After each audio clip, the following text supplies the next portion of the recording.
World Development System. Chapter 131. After some time, Henry was able to meet John. Henry was currently in John's office. John signaled Taylor to bring in some classified documents and spoke to Henry. "I guess you won't be liking any chit-chat, so I will come straight to the main point. This is all the information that we collected when we were confronting Duke Fjord and Evan. This also has all the events which took place after Evan's death."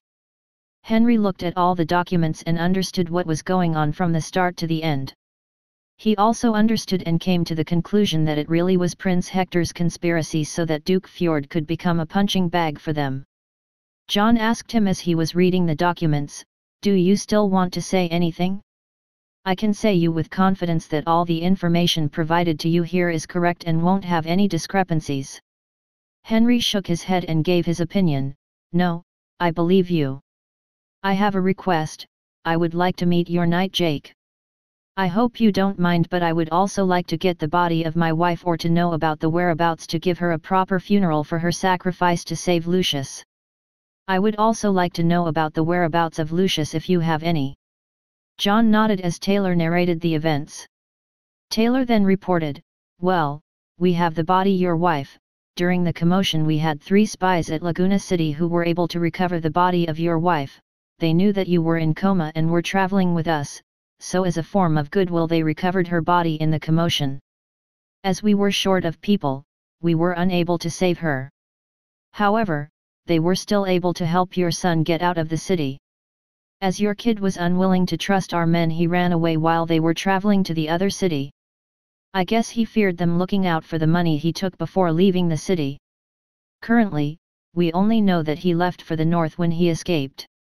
As for Jake, you can only meet him tomorrow. Currently, he is training his team." Henry sighed as he heard them, looking at Jake and Lord John. "I believe I shouldn't give up on believing a lord and his knight's loyalty towards each other. I guess I made the wrong choice when I chose to become House Fjord's knight at a young age. Before leaving, I would like to give a message to Jake. I am sorry for abandoning him in his time of need. He still saved me even after I targeted him just a few days back. I guess he recognized me long back and hence saved me back then. The girl he protected last time around is safe. Meanwhile, I will be leaving in search of Lucius. Lord John, thank you for giving me your precious time. You are an honorable lord. Just the fact that you stood by your men last time around was big, as most lords would have abandoned their knights and men in front of a crisis for short-term gains. Before leaving, I would also like to know the whereabouts of my wife's body." Taylor then gave him one more report as he saw that Henry was about to leave. "Before you leave, one more thing. According to our sources, the guy Sebastian who testified against you is a spy of Prince Hector.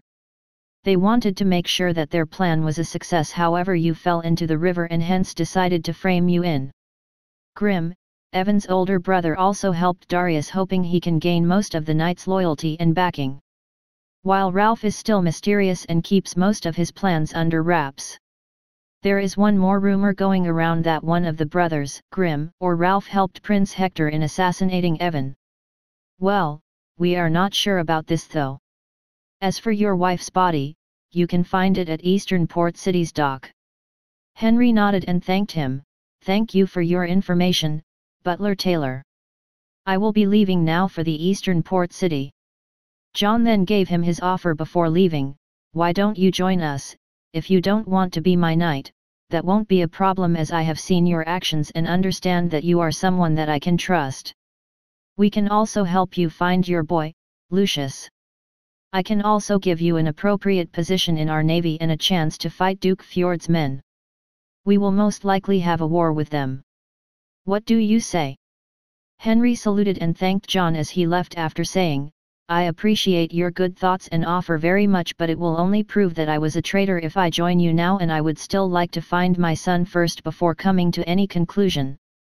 John then handed him 2 potions and a token before Henry was leaving. "You can always contact our men if you need any help.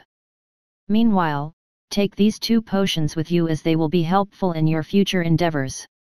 The black one is a potion which will increase the sensitiveness of your body by 100 times.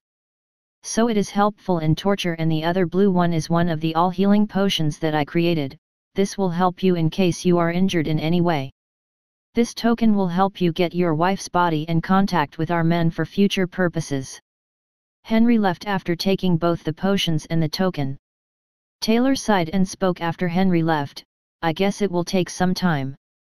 We could have gained such a big asset. John smiled and gave his thoughts, well, no worries, Duke Fjord anyway made a big enemy just by targeting Henry's family. You see, even a weak man will go for a kill when his family is killed or he is cornered. In this case, he was someone who was bound by his oath in the past. Right now his chains are unleashed. I wonder what sort of mayhem will occur if he goes to Laguna City. Anyway, keep searching for his son. And yes, go and give him his sword before he leaves. Taylor made a bowing salute and left. Yes, my lord. Meanwhile, Lucius, as usual, was training with Josephine and his mates Azrael, Clay, and Anna near the institute. Currently, they were running again as punishment in the roadside of the market because of the mischief created by Clay. Lucius was focused on his training as he didn't bother looking at people in the market. Meanwhile, the elf girl Anna was following behind Lucius. At the market, both Henry and Lucius walked past each other without noticing each other. Henry felt something and looked back only to see some kids doing the laps with Josephine. Josephine roared at the kids as they seemed to have gotten slower, "Run faster, do you want to increase your punishment? You want to learn new combat techniques, right?" Clay roared as he began running faster with Josephine. "Yes, Miss Josephine." Josephine roared and ordered as she hit behind Clay's head, "Then run faster." Henry watched them for a second and left. He thought, I guess I am hallucinating because of missing Lucius. I guess my son would be the same age as these kids. As far as I can see, this place will become quite an extraordinary domain just by looking at all these cheerful people.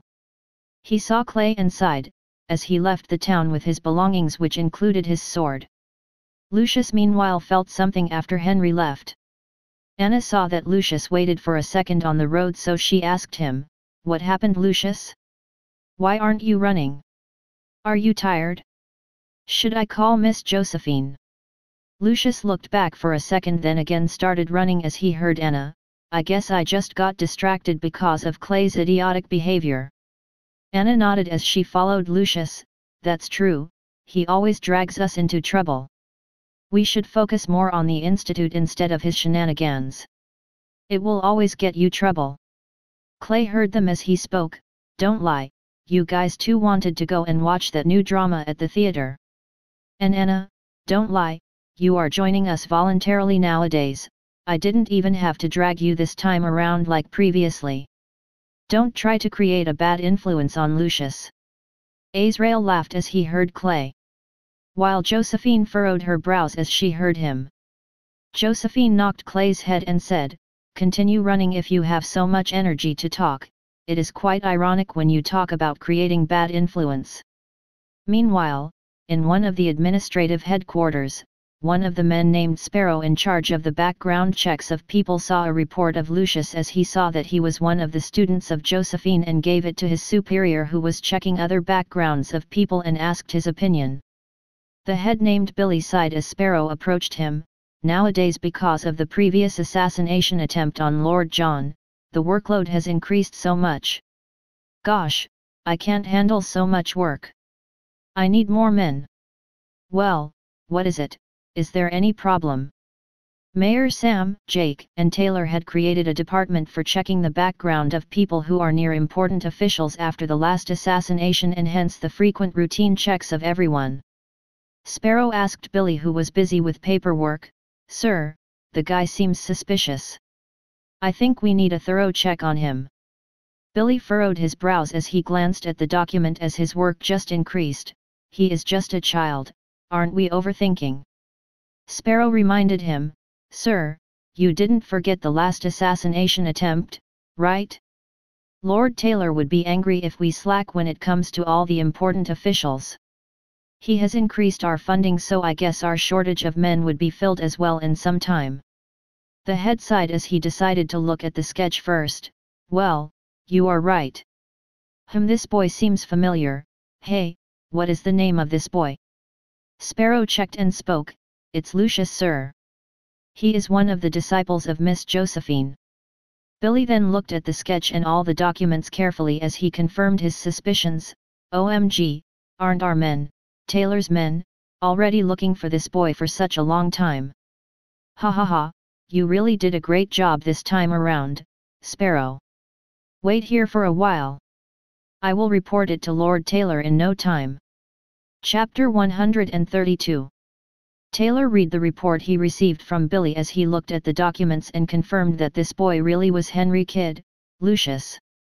Taylor sighed and spoke, If you could have bought this to me earlier, we would have gained quite an asset. Well, he has already left, I guess this is fate as well. You guys did a good job this time around. Make thorough checks like this on everyone.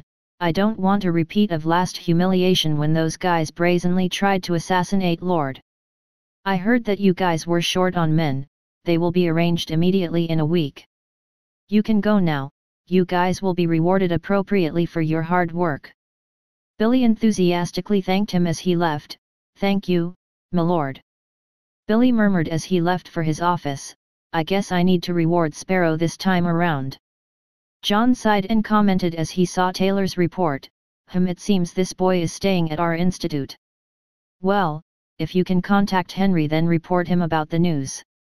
Well, he would most probably be on the move after her wife's funeral, so I think it will be hard to contact him. Well, let it go as the flow wishes to. Don't influence the kid as it would backfire us, as he is already being groomed by Josephine, so no need to worry about his safety or development. Let him train with Jake, don't let Jake know about this news of his identity or it will influence him, as he has already decided to take all those brats in to train with them. Taylor nodded and noted, Okay, my lord. Jake won't get a hint about this as only 4 people know about this including you and me. Meanwhile, Taylor murmured, I guess I need to provide Billy his men early on since they would need to keep their mouths shut. Why is there such a shortage of learned men? The pirate naval knight named Blake who was captured previously was with Eric today at the eastern port right now. He was free without any shackles and waiting for people. He had a height of 5 feet 9 inches, he was a man with a tan and a big beard. Currently, he was wearing normal civilian clothes today. He was waiting for John as they had arranged a meeting today. Eric smiled as told Blake, You will be getting a surprise this time around. Blake mocked him, Is he catching me again with those weird weapons for raiding his slave and soap ships?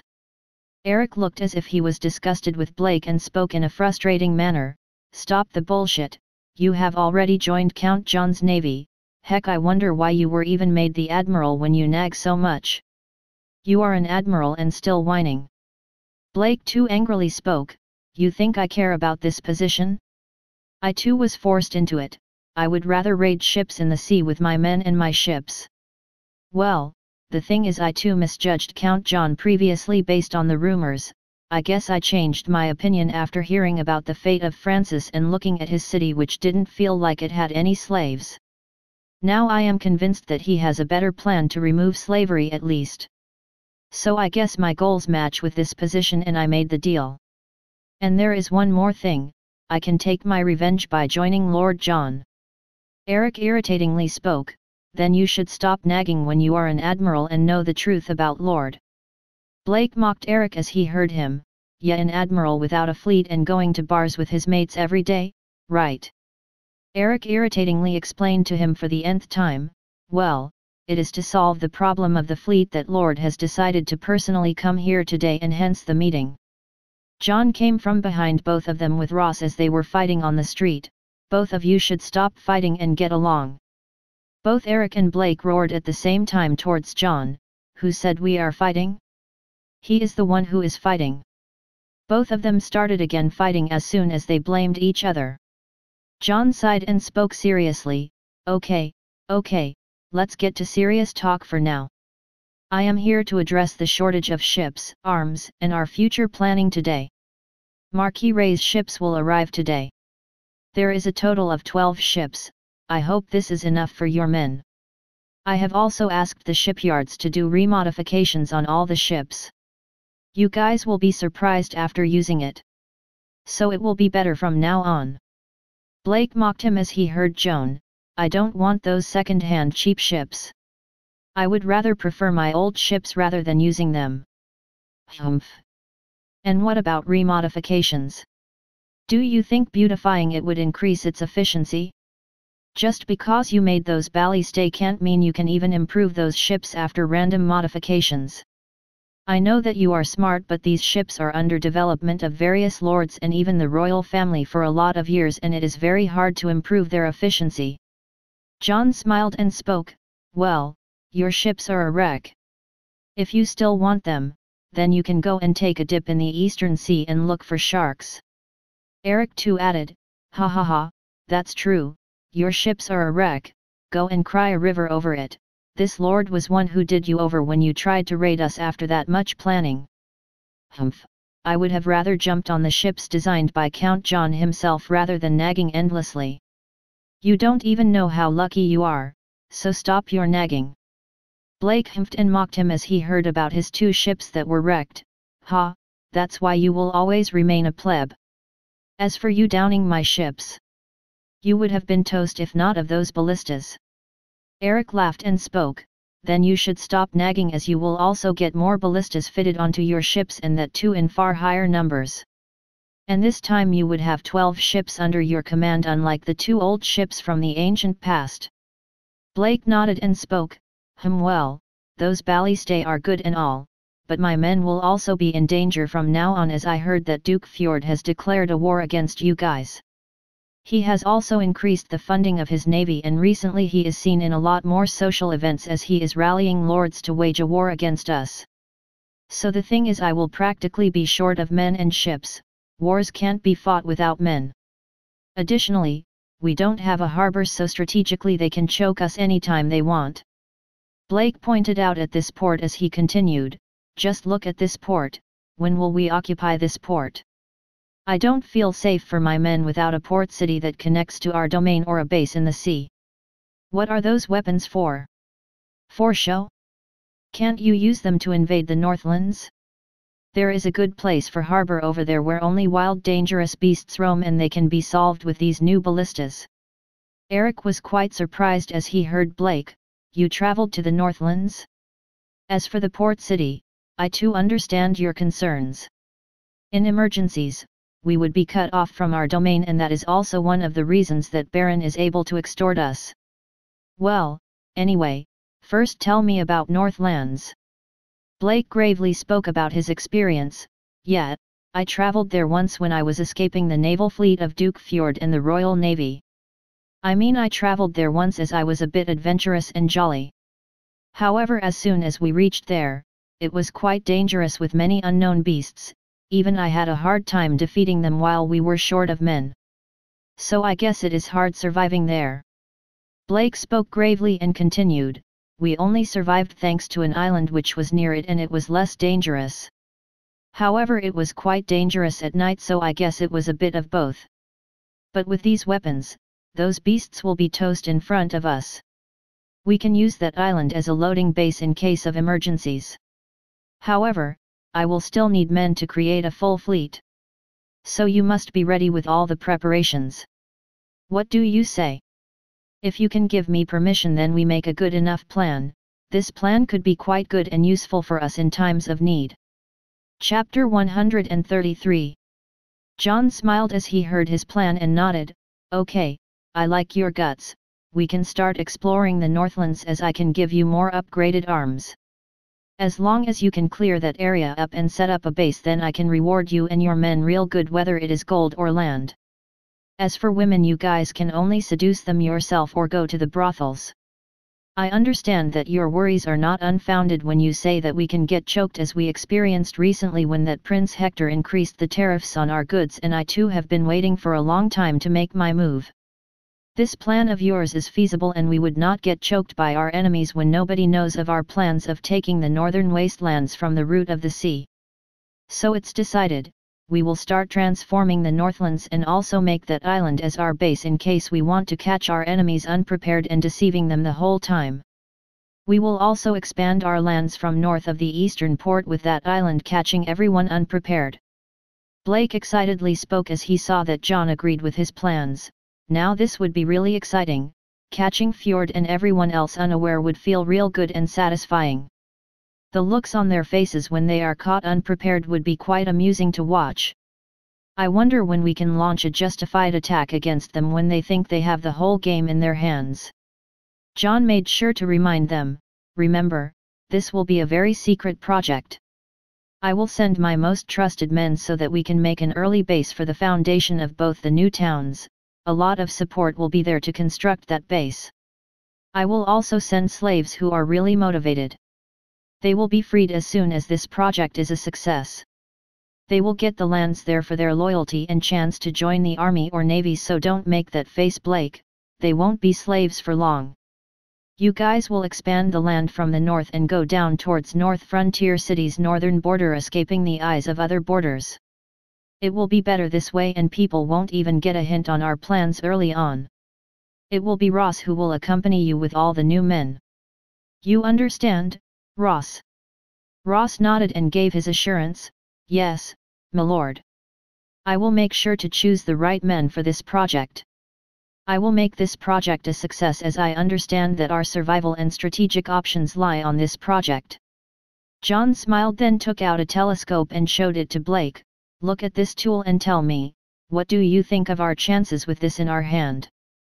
Blake then tried to hold it in different ways but didn't understand the use of telescope and asked irritatingly, what is it? Are you guys joking with me with this toy? Eric sighed and spoke, look from the hole, you idiot. And then you wonder, why do you lose to me every time in chess or Go? If I am not wrong, Lord was the one who introduced this game. Blake didn't wait for Eric to finish and took a look at the telescope. Wow, it is quite a good peeping tool, Eric. No wonder you like it so much. Eric grinned and said, see, I told you. This is the best invention that Lord John has created till date. John facepalmed as soon as he heard their conversation. For a second I thought Eric was looking sensible, but now, why do I feel I am getting dumber day by being with them? Sarah meanwhile commented in her head, you were always dumb, you are only realizing it now. Ross kept his laughter in as he saw the duo. I see why Lord is in a bad mood today, as he is usually calm-headed. John then angrily roared as he heard Sarah, enough bullshit from both of you guys. It is a scouting tool that will be helpful for you men at the seas for scouting the enemies early and prepare in case of meeting enemies. Both of them answered at the same time, of course we know about it. However, its greatest use will still be peeping anyway. John sighed and spoke, come, let's go to the dock, we are late already. The ships might have already arrived over there, Mr. Frank might be waiting for us. I hope both of you understand the importance of that telescope in naval wars and don't reveal about it casually to outsiders. Both of them spoke again, of course, we both know the importance of this telescope. From their tone, it seemed they were still the same. Blake then asked John seriously, well, I understand its importance. However, Count John, did you really make this tool? Meanwhile, Eric smiled as he saw Blake's face shocked for the second time since he caught him previously at the sea. Eric thought as he saw Blake's shocked face, I guess his first shock was those ballistas doing their work and now is his second shock. John then smiled and spoke, well, I didn't make it, but I was the one who designed it and asked my chief engineer to make it according to the blueprints. Blake touched his chin with a bit of shock and asked him, I guess I really need to look forward to the new ships that you designed. Don't you ever get tired of creating all these new amazing things? Sarah commented inside his head as she heard Blake, humph, all he does is plagiarizes all the time, nah, most of the time. John almost fell down as he heard her, but he still kept his composure. John coughed a bit and answered, I guess I am good at it. Sarah, yeah, real good at fooling these plebs. John cursed as soon as he heard her, damn it. He thought and cursed, I wonder if the creator of that helmet transferred his soul in it. Looking at her personality, I don't feel she is a mere AI. Sarah answered him as she heard her, "Of course I am a special case. Who do you think this Sarah is? A mere tool." John sighed and didn't argue this time. John headed to the docks as he ordered them irritatingly, "Anyway, let's go." Eric murmured as he heard John cursing, "I guess he is still angry at creating that telescope. However, this tool also reflects Lord's true emotions. And he still likes to keep a dignified appearance." Blake nodded as he heard him, Right. By the way, I ain't giving this telescope back." Eric nodded as he agreed with Blake and added, "Of course, add me in." John sighed and didn't bother them this time as he understood that both of these perverts won't change. He thought, "It's good that we reached the dock earlier or I would have died by all three of them." Sarah pouted as she spoke, "Hey, why are you including me with those idiots?" John mocked her as he muted her after ending his sentence, "You are no different than them. Anyway, don't bother me now, we have just arrived at the docks." "How dare you?" John smiled haughtily as he muted Sarah, "This feels good." After some while, Mr. Frank, John, and everyone else met at the docks. Frank greeted John and spoke after looking at Blake, "So he is your new admiral. Quite a bold and risky choice. You really like poking your nose in hornet's nest when it comes to the royal family and nobles. He is quite notorious in the eastern seas because he has raided a lot of upper nobles. Well, it is still small compared to what you did earlier with the Radiant Church or Prince Hector. I heard about the incident of Priest Francis.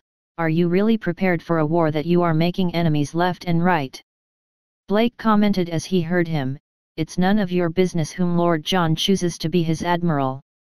As for making enemies, the Lord doesn't have to worry as this great Lord is there to hold the seas." "Ahem, of course with those ballistas." John signaled to Blake and spoke to Frank, "Well, it is always better to recognize your enemies. Someone big in the Radiant Church targeted me, I guess most of them are against me. Why not confront them directly when I have the power to confront them? They will be in quite a shock if they think they can blackmail me over their petty services or their power and connections. Many of the people in my domain are anyway denied their services because of their race, so I am quite experienced in dealing with them. So because of this I always had a contingency plan in mind when my city got bigger. As for that moron Francis, he had it coming with the arrogant tone coming from both him and the Pope. Anyway, let's get to the main point, are the ships ready?" Chapter 134. Frank nodded and spoke, "Well, that's true, the ships are ready, but you first need to stamp and sign these papers. We can then go to the ships. Meanwhile, what did you do the ships?" "From my experience, we arrived quite earlier compared to the time that we predicted earlier at the time of journey." John showed a mysterious smile and spoke, "Well, it's a secret." John smiled and thought, "I redesigned every ship according to its needs and efficiency. Even if they try to imitate, they won't be getting any results." "Well, it's good that the ships are working fine." Frank sighed and spoke in a grave tone, "I guess this is also one of your creations. Royal family will be looking at you like a greedy wolf if they find out about the performance of those ships, you know this, right? You should be careful. I am sure these ships can match Fjord's ships whether it is speed or maneuverability." Even the head captain agreed to it. "It's good that I only bought my trusted men since Duke Fjord is targeting us aggressively these days." Blake too was quite shocked after hearing Frank and understood that John wasn't joking earlier when it came to the performance of the redesigned ships. Blake thought as he heard Frank, "The seas will be exciting and stormy from now on, Duke Fjord. The day would not be far when you pay for colluding to catch me last time around and killing most of my men. I will first pay him back in this war where he arrogantly claimed he would decimate Count John. I guess he doesn't know the true fear of those ballistas. I wonder how he will react after hearing about the superiority of these galleon ships and the big losses if starts the war." Eric meanwhile was having the same poker face as he was quite used to this scene of Count John shocking everyone. Eric thought as he saw both of them and had a face which had a disgusted look, plebs, getting shocked at every little thing. Isn't this expected already? Blake immediately understood as soon as he saw Eric's disgusted look. However, he controlled himself as he saw that there was an important meeting going on and he couldn't mess up. Ross too was watching this from the sidelines as he merely smiled. Frank laughed as he saw all of them. Ha ha ha. You have a lot of interesting men, John. You are quite lucky to have men who trust you fully. Anyway, your ships are at the dock. They are charged high tariffs. And yet I forgot to remind you, 2 weeks later Lord Sapphire will come with elves from the southern island as they intend to meet you first before making any deal. John nodded and asked, quite a good piece of news. Thank you, Mr. Frank. I heard you are investing aggressively in the town. I guess you are going against your father as this reveals that you trust us enough that we can protect ourselves. Frank thought nostalgically and remarked, I guess, over the years, I had lost my courage and this time I am doing as Joseph reminded me of one of the core principles I learned earlier when I started doing business before he left on his own.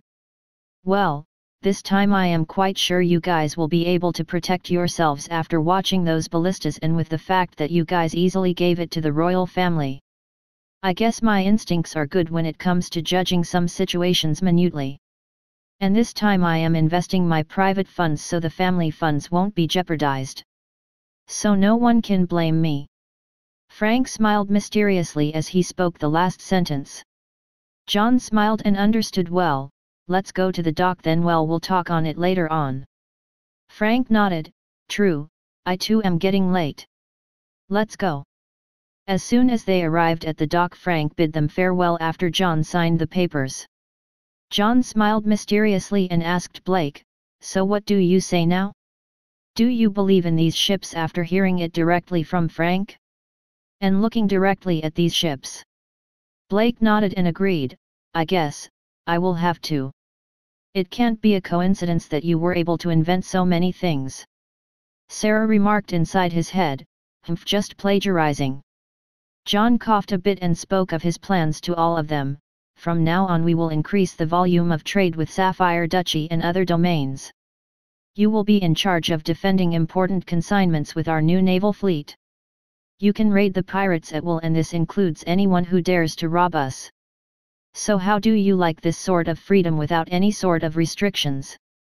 However, your men will also follow the military laws of our government. Blake nodded and agreed, Now, this seems like a good proposal. Okay, I will accept this project. We will create a base at the island first and then at the Northlands. From there our team will first connect to that new town at the Northlands and then from that town with North Frontier City as this will be important for our future and connection to the sea. John nodded and made other suggestions, that's a good plan. However, you will have to provide me a full plan from the start to the end so that I can plan accordingly. Blake thought a bit and said, okay, I will do that immediately after I contact my men. Anyway, you don't have to worry about your trade ships from now on as these ships and ballistas are good enough to create chaos among the other pirate crews or Fjord's own navy fleet. Just watching the current speed of these ships, I am sure we will dominate the seas for a long time. I am just itching for my encounter with them, this includes Fjord as well as the Royal Navy. I am sure Fjord will protest a lot with the royal family over my appointment claiming that since I am a pirate, I shouldn't be allowed to join any of the lords. And Lord doing so should be punished for my sins. Do you really think it would be okay with my announcement? I can still become an unofficial admiral of your navy. John shook his head, well, I have a perfect pretext over it so you don't have to worry. Royal family won't risk ruining their relationship with over a mere appointment and jeopardize our deal of sharing the ballista blueprints to them. And even if they do create some problems, they can't do much at sea apart from lip service as they won't risk the lives of their own personnel over a personal feud between me and Fjord. Duke Fjord was meanwhile trying to rally the lords at one of the parties hosted by Grimm frequently. Duke was also attending these parties nowadays as suggested by Grimm. Grimm was the one who suggested creating a social influence and rally lords while offering them various benefits. They would eventually follow their greed and join the crusade against Count John. One of the barons commented after watching Duke at one of the parties, "It seems that Duke is rallying knights and lords to invade North Frontier City. It looks like even the royal family is turning a blind eye towards this development because they understand that Duke can use this as a pretext if dwarves are able to penetrate their spies or even their fleet when he continues his campaign against Count John." Another one of counts asked with enticing words, "What do you say? Will you participate in this war? From what I know, this war can make most of the lords rich enough to not worry about 20 years at least if any of us can get our hands on the new technologies developed by men at Count John's domain. And remember this, no risks no gains." One of the viscounts spoke in a grave manner, "However, there is also that weapon called ballista as well. And you haven't forgotten about that mini ballista as well, right? I don't want to get me or my men killed over some wealth if that count is pissed over some lord leading the vanguard." Chapter 135. The Baron again reminded about another matter, "Quite true, additionally, did you hear about Francis? That count has even offended the Radiant Church this time around. I heard he even didn't bother about the letter written personally by Pope David. I heard from my father that because of the previous incident, the Radiant Church is going to fund Duke Fjord from behind the scenes. This also has the personal approval from the Pope, he has personally sanctioned it after the last fiasco, it was decided during their last meeting of the Cardinals and Pope. There were no objections about any of the proposals from Pope David in the last meeting. This message is intentionally being leaked by Pope David. TCH. The Count expressed his annoyance as soon as heard this from the Baron. But he still didn't stop influencing other people. The Count continued, "However, think about it, guys, do you think this Count only has Duke Fjord to worry about? He also has to worry about Prince Hector, Duke Black Wolf and now the Radiant Church. Do you really think he will worry about small pawns such as us? I would rather try to be a fish in these muddy waters to make some fortune, who knows what can make us rich." One of the other viscounts who was influenced by him expressed his opinion, "This is true, what Count Mike says is true, no risks, no gains. I would rather try to change my fortunes in this campaign. And that Count isn't such a big shot that he can fight on all the sides. Additionally, Duke has the best ships on the sea. What do we have to fear when we have those ships? This time we have less to worry about and more to gain just by supporting the Duke." Some people agreed while some people like the Baron were still skeptical. Grimm looked at the gossips that were quite frequent in recent parties and smiled as he spoke to one of his men, "Jonas, looks like your plan is quite good and going well, that guy Mike is quite good. It is always better to pay people to do good influencing before a war starts. We will also start our propaganda in the domain and why we are starting the war to the masses so that people actively take part in this war. Additionally, we are now getting funds from the Radiant Church, so we need to use it well or they would just bite the dust in the coffers." Grimm's strategist, Jonas spoke, "Yes, I particularly selected men who are good with words in the upper class and that guy Mike is quite a good influencer when it comes to the greed of lords. As for propaganda, it is, of course, inevitable and Duke agrees as well, the first casualty in any war is the truth and use of propaganda. Do you really think common people will pick up weapons when they are told that we are going there to loot instead of some flowery things like revenge? Well, it is for most of the wars." Grimm agreed and nodded. "Any news on Ralph, Jonas?" Jonas sighed and answered, "Nat, it seems like he has ghosted himself so that people can't track him. He was last seen going west towards the capital with a big entourage and he disappeared with his important men in the middle of his journey. It looks like he doesn't even intend to take part in this campaign. This has also pissed your father, Lord Fjord. We have been keeping eyes on him for a long time as we have ascertained that he was the one who conspired against Evan last time around based on the rumors. We have been remaining very careful against him from now onwards as he might do the same to us when the war starts. A lot of Evan's loyal men have died these days in suspicious circumstances, most of them had grudges with Ralph. All of these things point towards Ralph." Grimm made a frustrated look as he spoke, What is he exactly planning? It tenses me more when he isn't behaving as he should usually and is making us guessing in the unknown. Anyway, we have rallied enough lords and knights after all these parties. Father will soon announce the start of the campaign. Duke Fjord asked one of his ministers, "Where is Ralph? Why isn't he present at the time of such an important announcement? Does he really not care about becoming a duke anymore?" The minister informed him of Ralph's latest movements. "My lord, he was last seen going west and there is no news on him since then. It looks like he has already given up on this war." Duke Fjord sighed and came on the stage as he had already decided to make the announcement today. "I thank all the lords today for coming here and supporting us. Today is an important day, as this will mark the beginning of our war against that upstart. That upstart has no respect for hierarchy nor any noble etiquette. Well, we can still ignore it as he is an upstart. But that upstart even dared to slander a lord's honor, my son's honor over a slave, but my son still kept quiet. But this was not enough, as he even brazenly assassinated my son because he felt that this was not enough, as he was stabbed and murdered in cold blood with the heinous poison of the demons. This time I will not remain quiet, as this father has lost a precious son this time.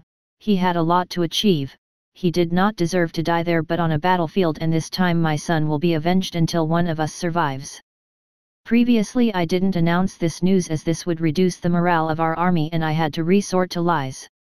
But about the previous incident in the sea where we lost 50 men, that incident is quite true.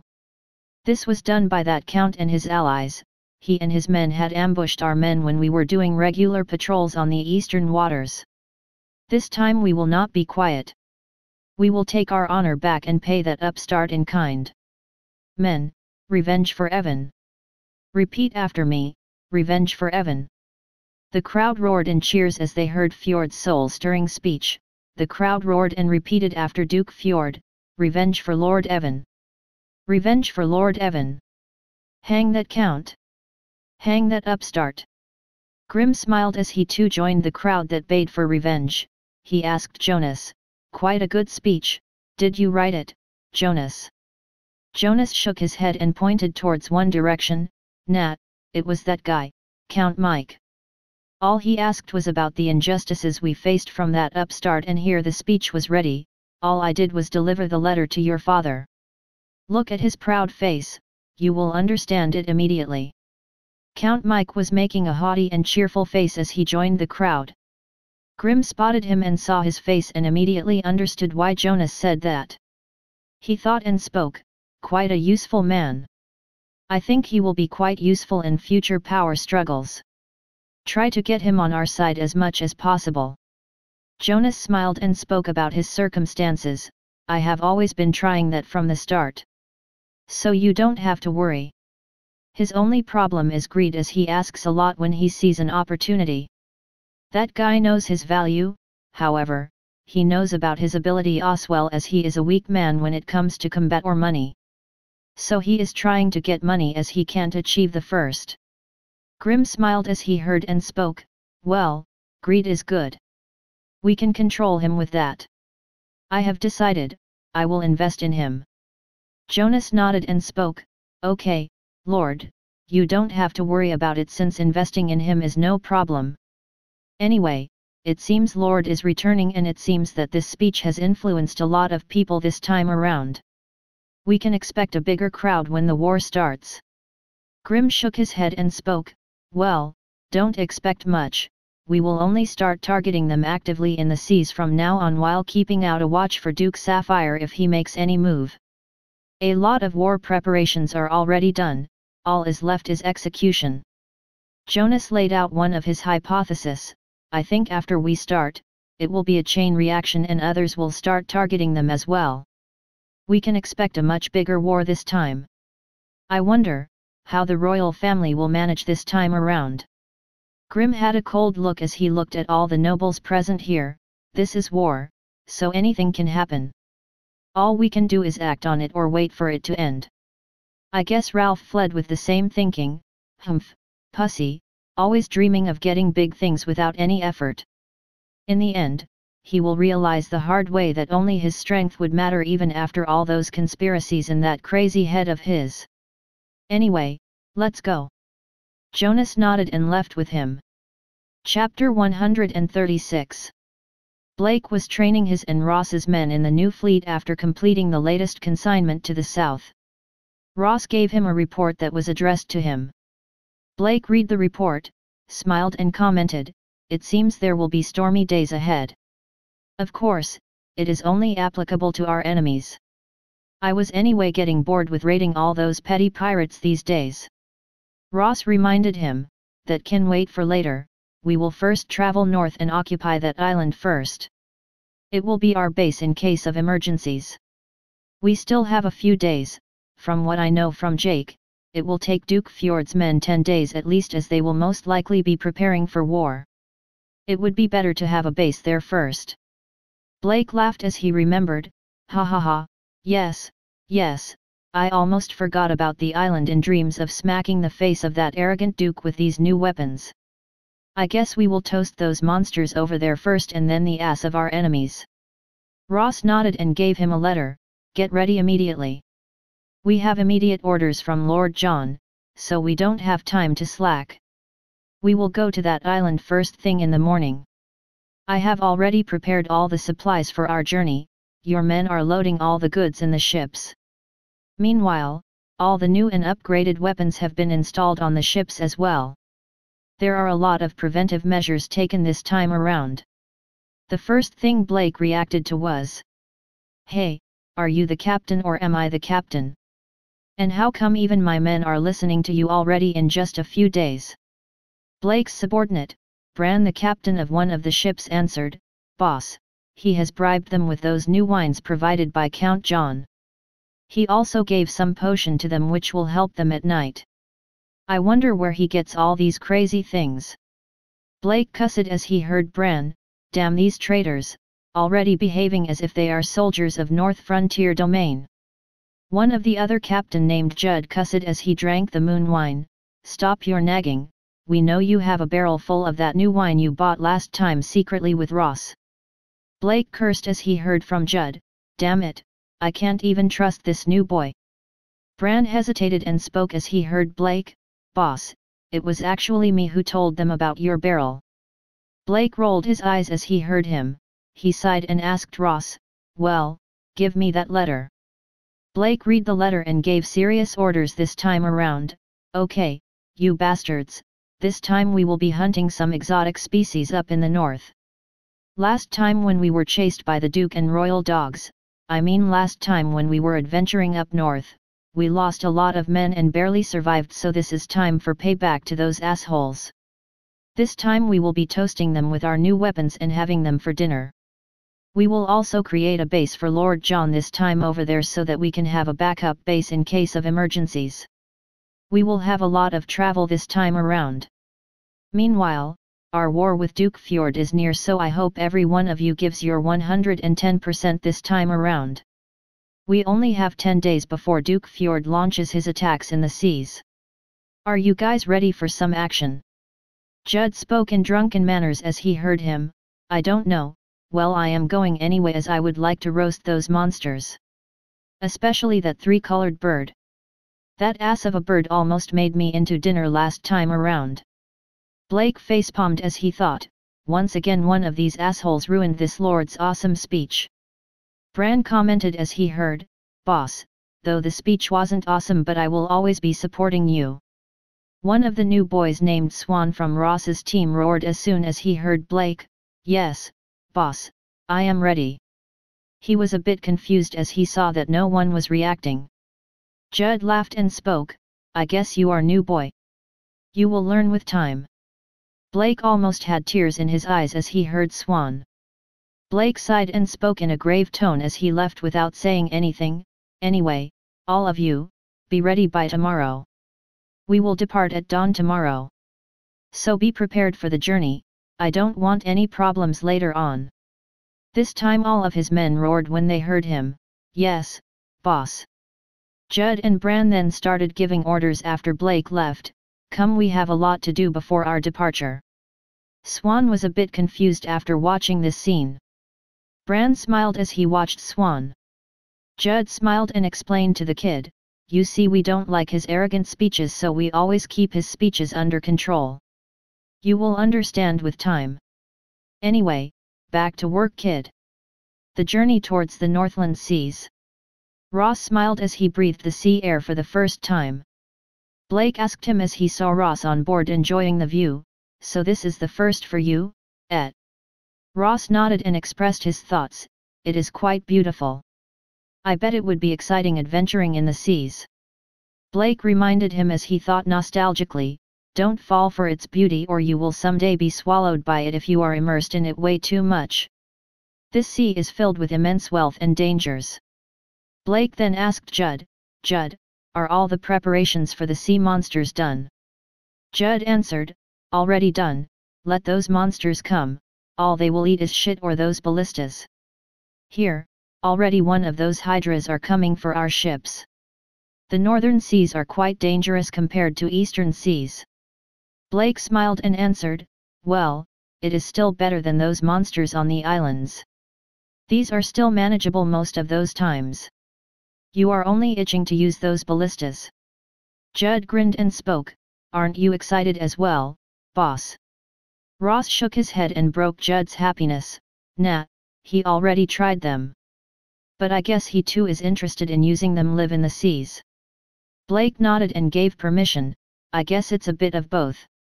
Okay, you can just use that ballista once the situation in the sea changes.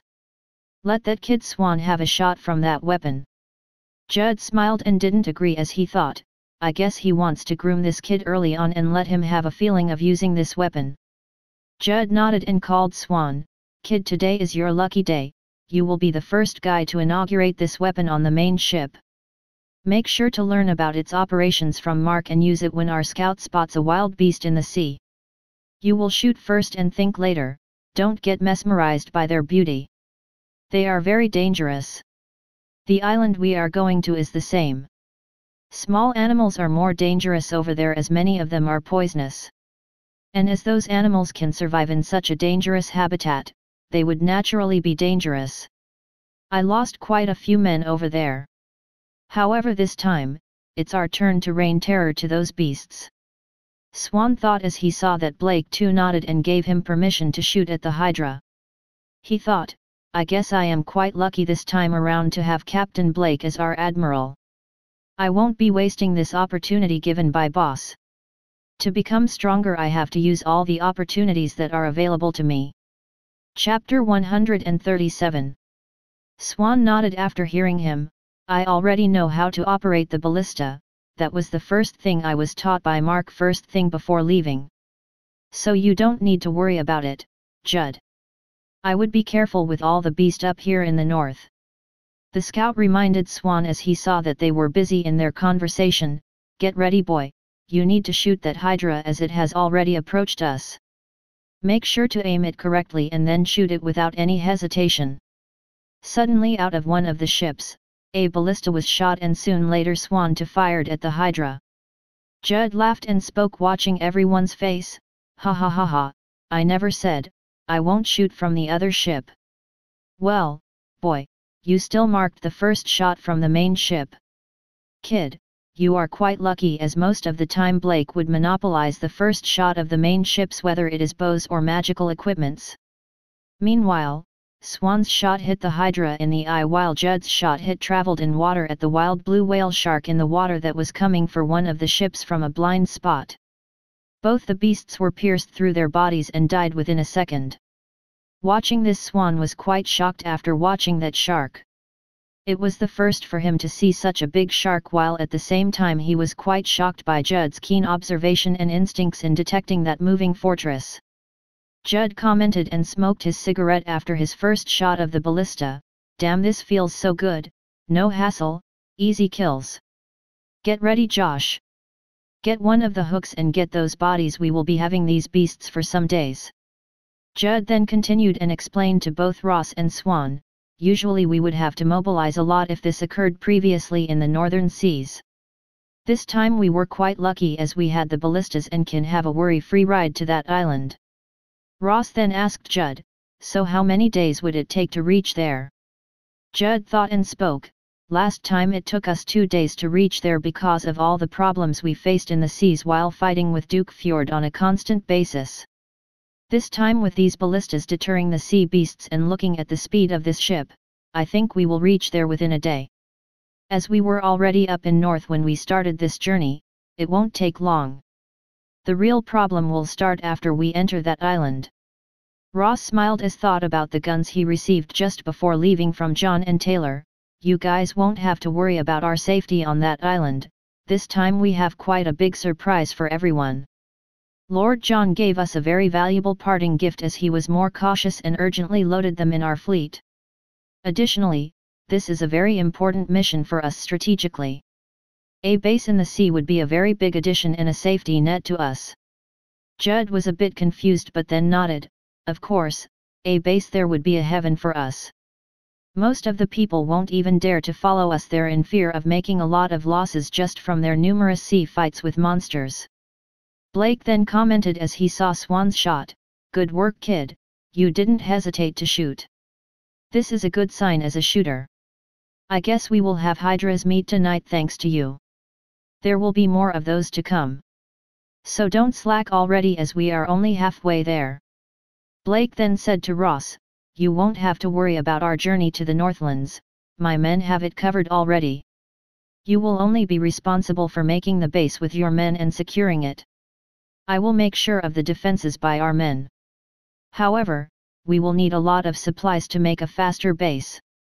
Ross smiled and as he heard him spoke, "Well, isn't it good that we have 12 big ships this time around instead of 3 new ships?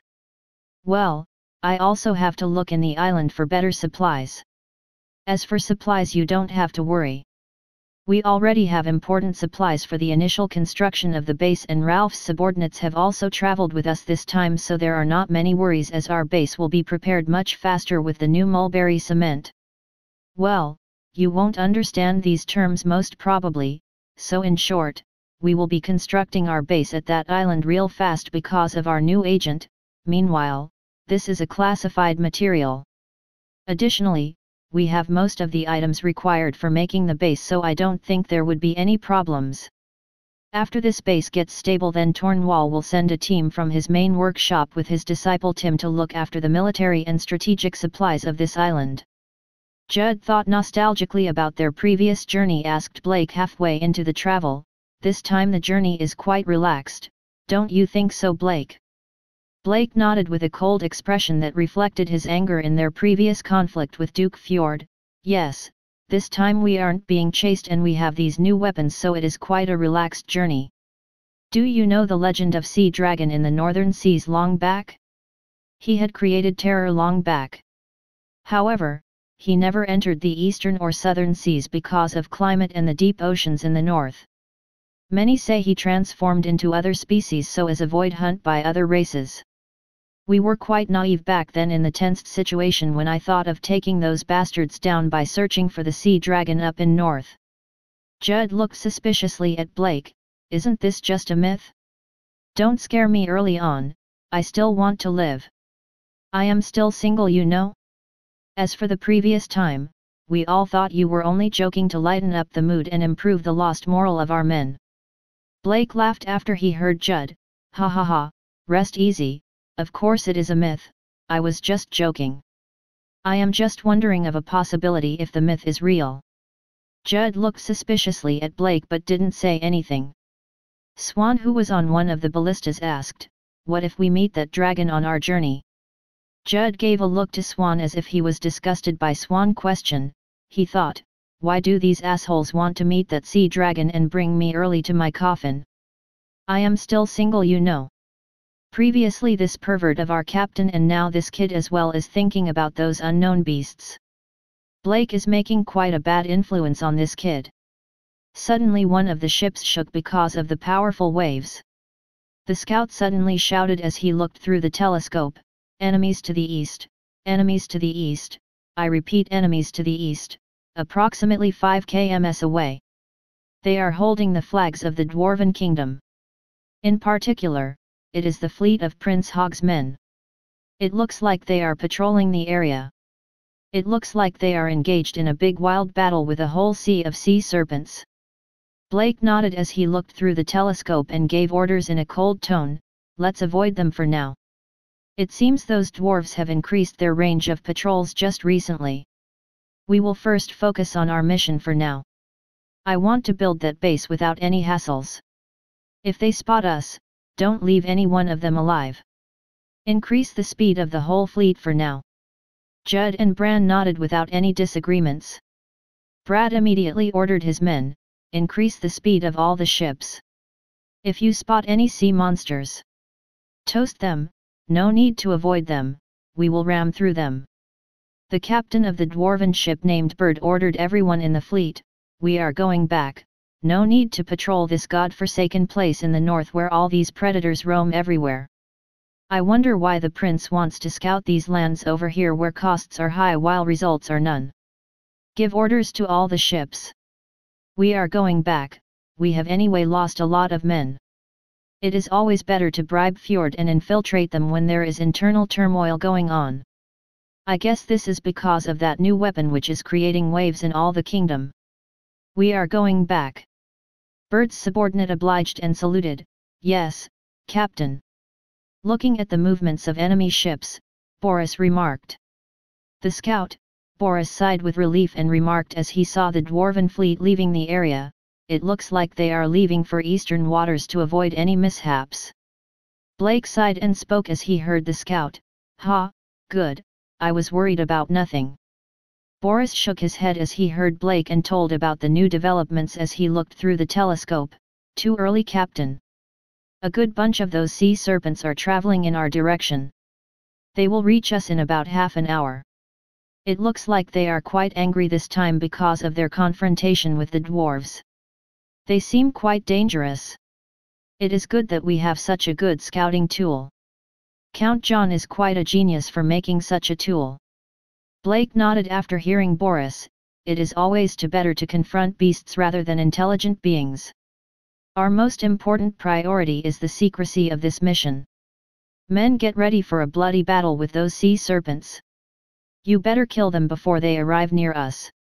You guys have full freedom to use the ballistas. Go to your stations and make early preparations. As for that telescope, give it back to me after we reach the city, I need it to peep WOM. I mean, need to keep it for safekeeping." Boris smiled as he reminded him, "Boss, but Ross ordered me to give it back to him when reached back to the eastern port city. I think he said something about Lord was quite angry with both you and Mr. Eric." Blake suspiciously looked at both Boris and Ross and tried to figure out something. But Ross didn't even look at Blake in the eye as he shook responsibility off his shoulders. Blake whispered to Boris as he heard him, "You better give that telescope back to me if you don't want to get transferred to Judd's ship." He thought, "Humph, these guys think that they can take away my fun. I can be as shameless as I can.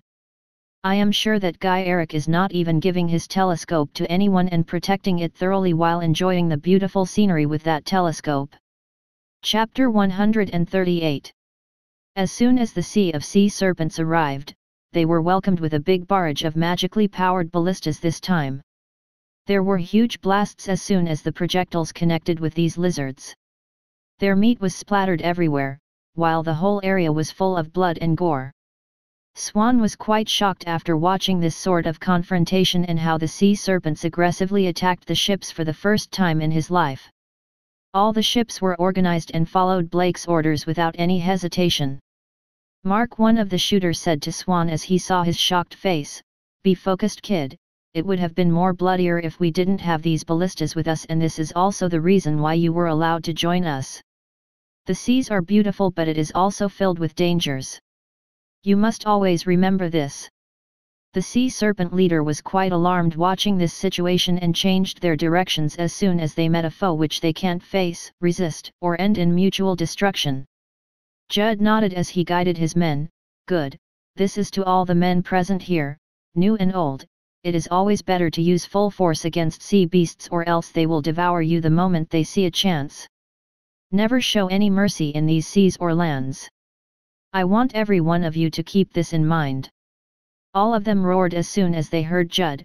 Yes, sir. Judd nodded as he heard them. Good, there shouldn't be any hassles in our journey since you understand the importance of using full force. We will most likely reach the island in 4-6 hours since we are going at 2x or 2.5x our pace and currently the winds are in our favor. Remember not to slack these 4-6 hours if we confront any new sea monster. Ross nodded as he saw the organization from Blake's men. You have a lot of capable men who are able to command and keep the men in order. I am quite surprised by their commanding abilities. How did you gather such capable men? Blake simply smiled and felt nostalgic as he spoke. I have my ways. A lot of them have their own circumstances for joining me, however, remember this, none of them is a criminal, so don't judge them by their appearances or the propaganda of aristocrats. As for them joining me, I guess they wanted shelter and I was the one who provided it to them by coincidence. Anyway, we are near our destination, we will reach in a few hours.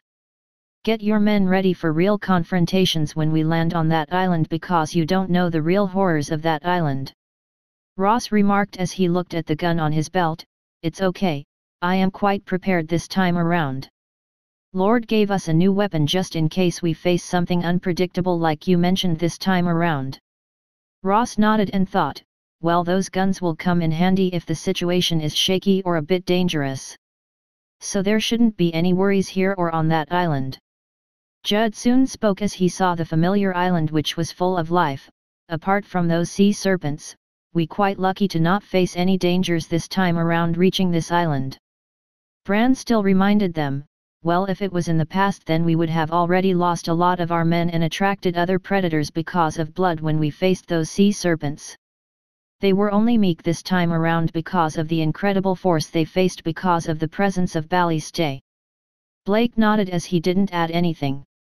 Blake ordered them in an organized manner so that they can finish making the camp early on. This island still hasn't changed, same old wild beasts roaming on the island. Men, prepare and arm yourselves when you are making a camp on this island. You need to be careful of both, the small as well as big beasts. First, clear the shore of any wild beasts, use ballistas, no need to hesitate for saving the projectiles. Ross stopped them and ordered his subordinate to hand every one of them the new guns and bullets. Wait, before you guys land, take this weapon in case you find some beasts that are very hard to deal with. Practice it before you land. If you have any questions then you can ask my subordinates. This is the newly developed weapon which was recently developed by the Arms Workshop. You guys are the only ones who will be using it after Ghosts, so you can understand the importance and honor of using this weapon. The order on this island will be handled by my men while external threats on this island will be handled by Admiral Blake's men. Is everyone clear? Everyone roared as they heard Ross. Yes, sir. Blake made a face as if he was disgusted by his own men. Damn, these guys are so obedient when this newbie is ordering them around. Meanwhile, no one respects me when I am making a speech. Judd looked at Blake as Ross was ordering them around but didn't get any signal from Blake. Blake thought as Judd saw him, serves you right, bitch. You will always be in the unknown about my plans. While Bran was smiling, so he understood that this was already pre-planned by both Ross and Blake. Judd thought in an angry face, damn them, not informing me beforehand and keeping me in unknown. The innocent Swan asked Judd as he saw his grumpy face, what happened, Captain Judd? Why is your face a bit angry? Do you want to go to the toilet and hence making an angry face? Blake and Bran laughed as soon as he heard him but didn't bother to correct him. Blake then ordered Swan to get back to his gun training and made a way out for Judd from this embarrassing situation. Swan, go back to your gun training. The seas were only the starter. Be prepared if you don't want to die on this island. Judd asked them as Ross's speech was finished. Meanwhile, what is the name of this island? Ross spoke as he heard Judd. Well, this island will be named Aurora Island as Northlands are quite an anomaly as explained by Lord and hence the name chosen for his next city. Judd nodded as he quite liked the new name of this island, quite a refreshing name. Good, I like it. Remember this, guys, From now on this island will be called Aurora Island or Aurora City when we develop it into a city. You understand, right? One of the men commented as he heard Judd. Good, so this will be called Aurora Island from now on. Judd ordered as he saw the men gossiping. Anyway, get back to work, no slacking. Train well with these guns and then build the camp. You can have your time after we establish a good base here. There will be a lot of beasts attack, so be careful. Place the ballistas in the right place and keep them loaded with magical projectiles. Shoot them without any hesitation, as this will establish our dominance on this island quite early. You understand?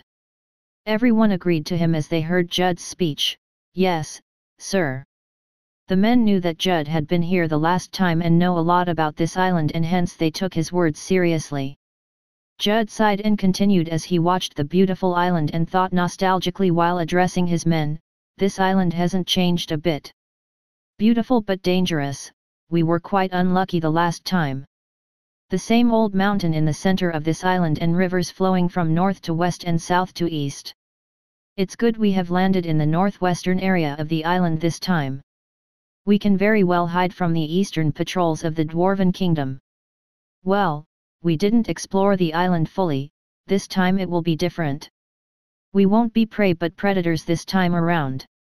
Chapter 139. After establishing their camp they were quite at ease as the monster attacks became low, as animals on this island slowly recognized that Blake and his men were the natural predators on this island. They were attacked with dragon elephants who were quite scary, but this time the ballistas and the news guns did the trick as a herd of dragon elephants attacked them as night approached. The dragon elephants escaped as soon as they saw the firepower of the ballistas. A lot of people were quite surprised by the use of new guns and its use. Bran asked Ross as he saw the performance of the guns, "These guns are quite handy with their destructive power, speed, and force. I guess only tough hides can resist them, or magic metal armors would be good enough. These bullets are good as well. Low resources used and great results with efficiency." Ross had a proud smile on his face. Of course, Lord personally handed these supplies to us as he thought about the importance of this project while there is a war looming. Judd meanwhile looked at the mulberry cement as all the engineers and laborers were busily building the camp. This agent is quite good, this alone is worth quite a fortune. This agent is quite revolutionary. I guess this is one of the reasons why it is classified by count. Meanwhile one of the men came from the forest as he was injured by the wild beasts. Blake commented as he saw one of his injured men, "It looks like Count John was quite right when he said that these guns will come in handy. These guns are quite mobile, flexible, and easy to use. I guess I will use one as well." Judd nodded as he saw one of the injured men. "Quite true, however, we will have big consumption on ammunition if this goes on. Is there any plan on the manufacture of the ammo?" Ross spoke in a relaxed manner as he had made all the preparations. "Well, we have enough ammunition to last us for a month, so you guys don't need to worry for now. We will first be exploring this place for metal mines. After finding a good place we will make a factory and city near it. Meanwhile, we will be creating a dock over here as our base. I already have the blueprints about the planning of this city. You guys don't need to worry. I will handle the planning of this city. We will experiment with the first water-based machines over here. Tornwall felt that it would be quite risky to build it at NF City, so we will be handling its production over here and then see the results." Judd left after he heard Ross and his assurance, "Well, I am going to find the three-colored bird and exact my revenge on that bitch. That humiliation must be avenged." All the men got busy with making the camp as soon as they docked into Aurora Island. Ross was busy managing his men to build the camp, collect water and food. At the same time, he ordered some of the engineers to go with 10 guards and explore the island for any mines which would be useful for them. Blake nodded and spoke as he watched Ross managing the camp. "You are quite a capable man, being able to handle 600 plus men at once. No wonder Count John handed you the task even though you haven't even grown hair. Count John has quite an eye when it comes to picking talents. However, how are you able to handle the old men, because I know from experience that it is hard to manage old capable men even when you have capabilities. Ross furrowed his brows as he heard him. Humph, I am already 22 this year, who are you saying of having no grown hair? As for handling old men, I learned it personally from my superior Jake by observing him, as he also had quite a hard time as well. I think he too was taught by Count John. Even though Lord personally vouched for him, Jake would only get face in public, but you would always have to earn respect if you want face and respect in private as well. First would come strength, then the wits. I guess watching him, I learned it. Anyway, don't disturb me, I want to finish this camp before nightfall, at least the walls. Ross didn't mind Blake and roared to all the engineers and the men who were preparing the camp, make sure to fortify these walls with mulberry cement, and I don't want any mistakes when it comes to making this wall, as this concerns the direct safety of all the members. Are you guys clear? All the men roared, yes, sir. Ross once again roared and asked, I can't hear you, did you guys skip your breakfast? All the men roared in unison, no sir. We are very much clear. After giving orders to his subordinate, Ross looked towards Blake and said to him, meanwhile, why don't you and your men hunt those animals who are approaching our perimeters? An undisturbed wall would be very good for our initial base. You don't have to worry about ammunition. We have enough ammunition to last us a month. Blake smiled as he watched Ross's actions for the first time. I can see why he chose you to handle the preparations of the base and not your immediate boss, Jake, for this project. As only you would be suitable for this project and not him. You are not fully cold but quite an active person, but a decisive person. I guess you are a natural leader when it comes to interacting with people. Okay, we will prepare and hunt more monsters. I guess we will have a monster feast today. Make sure your cooks make good food. I am quite used to the good food provided by the cooks of Count John. Ross reminded Blake as he was preparing to leave and hunt the nearby monsters.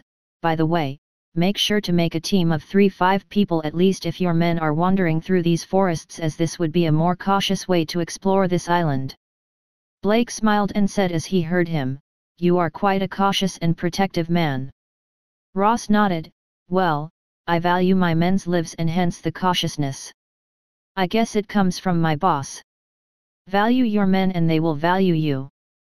Blake smiled as he heard Ross, Count John is the same. But sometimes it is quite naive to think that you can protect everyone. I like this ideal. However, I believe men should be free. Chapter 140. Swan was wandering around the island with his gun as he saw a herd of blue horses that was extremely beautiful in the forest. They were fully light blue in color. They had long legs and small protruding fins on both sides, which made them seem like completely different creatures from a different world. They were quite bigger than the best breed of horses currently available, about 1.5 times in size. Swan was quite fascinated as he saw them and decided to follow them in the wood. He thought and followed. What are these creatures? Are they really horses? They seem like heavenly creatures. Arg! Swan frustratingly shot a small red snake that seemed quite dangerous as he was following the horses. Hearing the gunshot, the herd was quite bewildered by the sound and ran into the woods, sensing danger in the surrounding. Running into the woods, they came near a river. However, they kept on moving forward to cross the river without waiting. Meanwhile, Swan was following them continuously and saw them running with bewilderment. Looking at the scene, he was quite shocked and thought, hey! How are they able to swim in the river with such a big body, and that too at the same speed when they were on the ground? What sort of fuckery is this? I think something is fishy. I guess I can only see them later on as I can't cross the river. I wish I could have gotten one of those horses at least. Looking at them disappearing into the other side of the river, he thought, they can make up as good mounts for us in wars or transportation. I should report this to Admiral Blake. I hope they won't be upset at me for sneaking out of the camp. Judd meanwhile was roaming on the island as he spotted Swan wandering deep into the woods. He called him as soon as he spotted him. Hey, what are you doing here, brat? Shouldn't you be in the camp? And why aren't you with your mates and roaming alone in these woods? You think you are now a man just because you can kill a hydra? We were the same as you in the past, and because of it, we suffered a lot on this island. We paid the mistakes of our stupidity with our lives. I too was saved because my captain sacrificed his life to save all of us back then. You are the first one to hear this from my mouth. As soon as he said about the past event to Swan, he regretted it and thought, damn, me and my big mouth, always muttering unnecessary things. Swan ignored the later part and asked Judd, aren't you being a hypocrite, Captain Judd? You two are roaming alone on this island full of beasts and lecturing me about roaming alone. Swan continued proudly as he showed his new guns to Judd, and as for my safety, I already have the guns to protect myself. I already killed 2 beasts on my way. Look at this red snake. Judd was startled a bit but quickly counter-questioned him, what would you do when you run out of bullets to face the beasts? In my case, look, I could fight them with my swords and knives, but you would be a tiger without any fangs, and hence I am allowed to roam alone in the forest while you aren't. Did you get it? Judd sweated and thought as Swan asked him the previous question, he thought, good that this kid is bad at close combat, or else I would have lost face in front of this kid for questioning him. Even I sneaked out of the camp to explore the wilds and catch that bitch bird. I guess this kid takes after me when it comes to his adventurous spirit. Swan still looked suspiciously at him this time, but Swan later scratched his head and didn't defy him, as he thought that Judd was correct when he said he would be a tiger without fangs. He remembered about the horses that he saw earlier and decided to ask about them to Judd if he had any idea on them from their previous exploration. Judd, this time I encountered some new exotic creatures when I was going through the forest. Judd asked confusingly, what sort of creatures? Describe them. Swan remembered and described them, blue horses that ran on land and were able to swim in water with incredible speed. They were very mobile and had acute senses. Judd was suddenly interested as he heard about them and asked, really? What did they look like? Swan immediately described his encounter with those horses while Judd was keenly listening to him. Judd pretty got the idea on these horses as he heard him. As Judd heard about them, he was quite astonished and surmised, interesting, I can see why these horses are still able to survive on this island. I guess they are magical creatures with water magic and have very high mobility, whether it is land or water. I am sure they can survive underwater as well. You made quite a good discovery this time around, Swan. If we can breed these horses, then we would have a very big ace in naval and land confrontation. Blake would be quite happy after hearing this news. Meanwhile, Swan murmured, I guess they are offsprings of that sea dragon, as they have so many abilities. As Judd heard him, he irritatingly spoke, bullshit, don't scare me unnecessarily. Anyway, we are returning to the base. Roaming alone is quite dangerous over here as night is approaching. We are leaving. Judd sensed something and said the last sentence in a cold tone that could chill the spines of everyone present. Swan agreed this time and followed him as he saw the change in tone. Who knows, anyway it's night, so I guess I will follow you. As both Judd and Swan left, a small creature's shadow could be seen. The creature was of average height, as it didn't decide to follow Swan and Judd after observing the weapon for a long time and watching the fates of other wild animals. Meanwhile, it sensed danger from Judd. Meanwhile, in the forest, Judd spoke as he killed animals he thought were dangerous and attacking them. This weapon is quite a handful when dealing with those beasts. Additionally, this weapon is quite cool. I guess Lord John is quite a handful in making these things. Be careful of the small beasts, especially the red snakes or black cheetahs. They are one of the most dangerous animals because of their speed and hidden abilities that we encountered last time. You should always kill them from a range. Target the eyes of your enemies most of the time, as they are the weakest and most vulnerable places of any animal. Do you understand? Swan nodded as he followed Judd in the forest. Swan murmured as he saw the volume of animals increasing minute by minute. It seems the animals are increasing as the day is passing by while the night is coming near. No wonder Admiral Blake warned us about the nights here at Aurora Island. Both Judd and Swan arrived at the camp. During their time in the forest, they faced a lot more dangerous beasts as they arrived safely because of the guns. Swan thought as he reached the camp, "It's good that I met Captain Judd this time around, or it would have been a difficult journey and I would have worried others unnecessarily." However, he didn't know that others would have already worried about Judd as well, since he too ran off from the camp. Judd spoke to Swan as soon as they reached the camp, "This time as you remained well behaved, so I will not report you to Blake. Always follow your mates when you are planning to explore the island. This island is full of dangers, you know. Tomorrow you will come with me to explore those horses which you witnessed."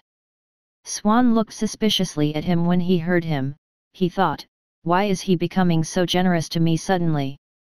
Something is fishy for sure."